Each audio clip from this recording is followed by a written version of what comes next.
Hello guys, welcome back to the brand home. આજે હું તમારા માટે ચાઇનીઝ શર્ટ લઈને આવી ગયો છું. તો આ બધો સ્ટોક આપણી પાસે આવી ગયો છે, ફ્રેશ કલેક્શન આવી ગયું છે. તમે જોઈ શકો છો back side pattern, down shoulder, તો બહુ બધી વેરાયટીઝ આપણી પાસે આવી ગઈ છે. ML XL સાઇઝ અવેલેબલ છે.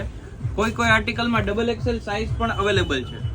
તો બહુ બધી ક્વોલિટી મેન્ટેન વાળી આપણી પાસે વેરાયટી આવી ગઈ છે. તમે જોઈ શકો છો down shoulder, full sleeve, half sleeve ની અંદર. તો પ્રાઇસ માટે તમે મને DM કરી શકો છો. કંઈક ડિઝાઇનર પીસ આવી ગયા છે. તમે જોઈ શકો છો ક્વોલિટી, ફિનિશિંગ કંઈક હટકે, નો કોમ્પિટિશન સ્ટોક આપણી પાસે આવી ગયો છે. તમને માર્કેટમાં આ ટાઈપની વસ્તુ ક્યાંય જોવા નહીં મળે. અને ભાવ માટે DM કરી શકો છો. માર્કેટ કરતા ઓછા માર્જિને બ્રાન્ડ હોમના તમને બધી વસ્તુ મળવાની છે. તો તમને જે પણ આર્ટિકલ સમજમાં આવતું તમે સ્ક્રીનશોટ પાડી અને રાઈટ નાઉ DM કરી શકો છો. બેક સાઈડ પેટર્ન વાળા શર્ટ પણ આપણી પાસે આવી ગયા છે ચાઇનાની અંદર. તો તમને જે પણ આર્ટિકલ સમજવા હોય તો તમે સ્ક્રીનશોટ પાડીને રાઈટ નાઉ DM કરો. બ્રાન્ડ હોમ, મેન્સર, રાજકોટ.